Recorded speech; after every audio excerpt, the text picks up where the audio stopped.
Hello friends, welcome back to my channel. నా పేరు గాయత్రి. నేను ఇక్కడ home organization and decoration related videos చేస్తూ ఉంటానండి. మీరు కనుక ఫస్ట్ టైం నా ఛానల్ని చూస్తున్నట్టయితే ఈ వీడియో చివరి వరకు చూడండి. నచ్చితే లైక్ చేయటం, సబ్స్క్రైబ్ చేయటం మర్చిపోవద్దు. సో ఇది మండే ఈవినింగ్ అండి. ఈవినింగ్ సన్సెట్ ఎంత బ్యూటిఫుల్గా ఉందో. నేను ఎవ్రీ డే ఆల్మోస్ట్ సన్సెట్ నా బాల్కనీ నుంచి చూస్తాను. చాలా అందంగా ఉంటుందండి. అండ్ నేను సన్సెట్ ఎంజాయ్ చేస్తున్న టైంలో కింద మస్కిటో ఫాగింగ్ అనేసి ఆ వ్యాన్ వచ్చింది. ఆ వ్యాన్ వచ్చిన ప్రతిసారి నేను ఎక్కడి మస్కిటో ఫాగింగ్ చూసినా కూడా నాకు గుర్తుకొచ్చే ఒకే ఒక సీన్ అండి. తొలి ప్రేమలో హీరోయిన్ ఇంట్రడక్షన్ సీన్ ఉంటుంది కదా, నాకు అది గుర్తుకొస్తుంది. ఎంత బ్యూటిఫుల్గా చూపెడతారు కదా మస్కిటో ఫాగింగ్ కూడా దాంట్లో అనుకుంటాను. అండ్ ఇంకా నేను స్నానం చేసి వచ్చి, ఇవాళ సంకష్ట చతుర్థి కదండి, మండే రోజు. సో ఆ రోజు ఆ పూజ అంతా కానిచ్చేసుకున్నాను స్వామివారికి. అండ్ ఈ పూజ మాత్రం నేను ఏది మొక్కుకొని అట్లా చెయ్యట్లేదండి. అంటే మన వాళ్ళు అడిగారు, మీరు మొక్కు ఎన్ని రోజులు పెడతారు అవన్నీ అని. నేను ర్యాండమ్లీ చేస్తున్నానండి పూజ. సో ఎన్ని రోజులు చేస్తాను అన్నది ఏమీ లేదు. ఎవ్రీ మంత్ చెయ్యటానికి ట్రై అయితే చేస్తున్నాను. అండ్ ఏది మొక్కు అట్లా ఏమీ లేదండి నాకు. సో ఇది క్లారిఫికేషన్ అయితే ఇచ్చేస్తాను అనుకుంటున్నాను. అండ్ ఆల్సో ఇది ట్యూస్డే మార్నింగ్ నుంచి ఇంకే వ్లాగ్ అయితే కంటిన్యూ చేసేస్తానండి. ట్యూస్డే మార్నింగే లేచి నేను కీరా దోసకాయ అండ్ క్యారెట్ దీని జ్యూస్ చేసుకున్నానండి. ఎండాకాలం కదా, అసలు సిస్టమ్ అల్లకల్లోలంగా ఉందండి. బాడీలో ఎంత హీట్ జనరేట్ అవుతుంది అంటే, మజ్జిగ తాగండి, బార్లీ వాటర్ తాగండి, నాకైతే ఆ హీట్కి మైగ్రేన్ ట్రిగర్ అవుతుందన్నమాట. అందుకని ఫస్ట్ నేను కీరా దోసకాయ క్యారెట్ జ్యూస్ తాగాను. మా అమ్మ ఇట్లా వెజిటేబుల్ జ్యూసెస్ అస్సలు తాగదండి. అందుకని తనకి బార్లీ వాటర్లో కొంచెం సబ్జా గింజలు వేసేసి సోక్ చేసి పెట్టాను. ఓ హాఫ్ అన్ అవర్ అయినాక తాగిస్తాను తనతో కూడా. ఇంకా బ్రేక్ఫాస్ట్లు అన్నీ అయినాక లంచ్ కూడా వెంటనే ప్రిపేర్ చేసేస్తున్నానండి. మరీ లేట్ అయ్యేసరికి ఆ ఎండకి చెయ్యబుద్ధి అయ్యట్లేదు. అండ్ ఇవాళ ఏంటంటే పప్పుల కారం నూరుకుంటున్నాను. యాక్చువల్లీ పప్పుల కారంలో డెసికేటెడ్ కోకోనట్ కానీ ఎండు కొబ్బరి కానీ వేసుకుంటాము.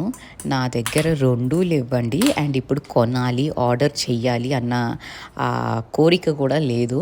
సో ఉన్న వాటితోనే ఈ పప్పుల కారం అయితే చేసేసి దీన్ని కూర్చుకొని వంకాయ ఫ్రై అయితే చేస్తున్నానండి. మా ఇంట్లో వంకాయ ఫ్రై మాత్రం ఆల్వేస్ అందరూ హ్యాపీగా తింటారు. బట్ దెన్ అదే గ్రేవీ లాగా ఏమైనా చేశాను అనుకోండి, వంకాయ టమాటో అట్లా అని, మా అమ్మాయి అసలు దాని జోలికి రాదు. కానీ ఇలా పప్పుల కారం కూర్చి లేదా కొబ్బరి కారం కూర్చి ఫ్రై చేశాను అంటే మాత్రం చాలా ఇష్టంగా తింటుంది. సో వంకాయ ఫేవరెటే, కానీ దాన్ని ఎలా చేసాము అన్న దాని మీద వీళ్ళ కన్సంప్షన్ ఉంటుందన్నమాట. మా వారికి ఎలా చేసినా తినేస్తారండి, కానీ మా అమ్మాయి కొన్ని విషయాల్లో చాలా పర్టిక్యులర్. కానీ టీనేజ్లో పిల్లలు అంటే మరి ఇలాగే ఉంటాయి కదండి. వాళ్ళ టాంట్రమ్స్తో మనకి చుక్కలు అంటే ఏంటో చూపెడుతూ ఉంటారు ఒక్కొక్కసారి. But then that's how parenting has to be done ఏమో అనిపిస్తుంది. There is no right or wrong way of parenting అండి. ఎవ్రీ పేరెంట్ వాళ్ళు పిల్లలకి మంచే చేద్దాం అనుకుంటారు. కొన్నిసార్లు అవి మంచిగా అనిపిస్తాయి పిల్లలకి, కొన్నిసార్లు మనం చేసే ప్రతి పని వాళ్ళకి కోపం తెప్పించేదిలాగా ఉంటుంది. సో నాకు చిన్నప్పుడు శ్లోక పుట్టిన వెంటనే నేను చాలా బుక్స్ కొనేసుకున్నాను అనమాట పేరెంటింగ్ మీద. అవన్నీ చదివేసి నేను అసలు సూపర్గా చేసేస్తాను అనుకున్నాను. బట్ ఆ బుక్స్లో ఉన్న నాలెడ్జ్ ఏది పనికిరాదండి. As you approach each and every day you learn something new from them and you try to teach something new to them. So parenting is a continuous process అండి. పర్ఫెక్ట్ మదరు, పర్ఫెక్ట్ ఫాదరు అన్నవాళ్ళు ఎవ్వరూ ఉండరేమో ప్రపంచంలో అనిపిస్తుంది నాకు. And నేను ఇంకా వంట చేసేసిన వెంటనే టేబుల్ మీద అది సర్వ్ చేసేసి ఫస్ట్ కిచెన్ అయితే క్లీన్ చేసేసుకుంటున్నానండి. ఎప్పటి పని అప్పుడు చేసేసుకున్నాము అంటే మనకి పని తగ్గుద్దండి. ఎందుకంటే సమ్మర్లో ఏంటంటే మనకి ఎంత పని చేద్దామన్నా ఒకలాంటి లేజీనెస్ అనిపిస్తుంది. కొంచెం 5 నిమిషాలు కూర్చొని చేస్తాను అని కూర్చున్నాక ఇంకా లేవబుద్ధి అవ్వదండి ఆ ఎండకి. అందుకని ఎప్పటి పని అప్పుడే చేసేస్తానండి. వంట అయిపోయింది, వెంటనే కిచెన్ అంతా క్లీన్ చేసేసుకున్నాను అనుకోండి, బిఫోర్ హ్యావింగ్ లంచే నేను క్లీన్ చేసేసుకుంటాను. సో దట్ నేను అన్నం తినేటప్పుడు కూడా ప్రశాంతంగా ఉంటుంది, కిచెన్ నీట్గా ఉందని. లేదా అన్నం తిన్నాక క్లీన్ చేస్తాను అనేసి పెట్టుకున్నాను అంటే అబ్బా తిన్న వెంటనే లేచి అది క్లీన్ చేయాలి అన్నది బ్యాక్ ఆఫ్ మై హెడ్ అది తొలుస్తూ ఉంటుందన్నమాట.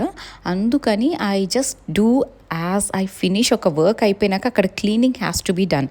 As you go cleaning has to be done అండి. ఏ పని చేసినా ఆ పని అయిపోయినాక ఆ ప్లేస్ వరకు క్లీన్ చేసేసుకున్నాం అనుకోండి, మనకు అదొక పెద్ద పనిలాగా అనిపించదు అండ్ మనం కూడా స్ట్రెయిన్ అవ్వము. అండ్ మైండ్లో అబ్బో ఇంకా ఆ పని చెయ్యాలి అన్నది అది కాన్స్టెంట్ నాగింగ్ లాగా ఉంటుంది. సో అది ఉండకుండా ఉంటుంది. అండ్ ఇంకా లంచ్ చేసేసినాక నేను ఓ 1 hour అయితే నేను మా అమ్మాయి కొంచెం మూవీ ఏదో పెట్టుకొని చూసామండి. అండ్ ఇప్పుడు కిచెన్లోకి వచ్చి నేను ఈ ఫ్రిడ్జ్ మీద మ్యాగ్నెట్స్ ఉంటాయండి నా ఫ్రిడ్జ్ మీద కొన్ని, అవన్నీ తీసి క్లీన్ చేయటానికైతే అవ్వదు. ఇక్కడ నా దగుడు సేట్ గణపతి మ్యాగ్నెట్ అండి, ఎంత అందంగా ఉంటారు స్వామివారు. సో ఈ మ్యాగ్నెట్స్ అన్నీ తీసేసి ఇవాళ క్లీన్ చేస్తున్నానండి. ఎందుకంటే రోజు డస్టింగ్ నేను ఇవన్నీ తీయనండి. టు బీ ఆనెస్ట్ పైన డస్టింగ్ చేసుకుంటాను ఫ్రిడ్జ్ మీద. But then once in a while 10 daysకి ఒకసారి, వీక్లీ వన్స్ కూడా అవ్వదండి, 10 daysకి ఒకసారి అవుతుంది. ఈ మ్యాగ్నెట్స్ అన్నీ తీసి కొంచెం కాలిన్ స్ప్రే చేసి క్లీన్ చేసుకుంటాను. అండ్ ఫ్రిడ్జ్ అన్నది ఇట్లా మెటాలిక్ ఫినిష్, స్టీల్ ఫినిష్ అంటారు కదా, ఇట్లా వచ్చినప్పుడు కాలిన్ ఈజ్ రియలీ హెల్పింగ్ అండి. చాలా షైన్ అయితే రీగెయిన్ అవుతుంది కాలిన్ వల్ల. అండ్ ఫ్రిడ్జ్ కూడా ఆ పైన డోర్స్ ఓపెన్ చేసి ఆ పైన కూడా డస్ట్ ఉంటుందండి, అది కూడా క్లీన్ చేసుకోవాలి. మనం ఏంటంటే పైన క్లీన్ చేసుకుంటాం, లోపల క్లీన్ చేసుకుంటాం, కానీ డోర్స్ మీద మాత్రం కొంచెం డస్ట్ అన్నది పేరుకుంటుంది. So thorough cleaning once in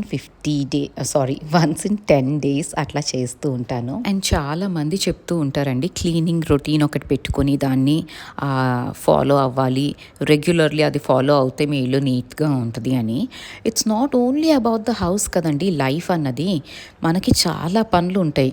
like you have to take care of, మీరు వర్కింగ్ ఉమెన్ అయితే వర్క్ చూసుకోవాలి, మీ హెల్త్ చూసుకోవాలి, పిల్లల్ని చూసుకోవాలి, ఎవరైనా రిలేటివ్స్ వస్తే వాళ్ళని చూసుకోవాలి. They are multiple things which keep on going in the background.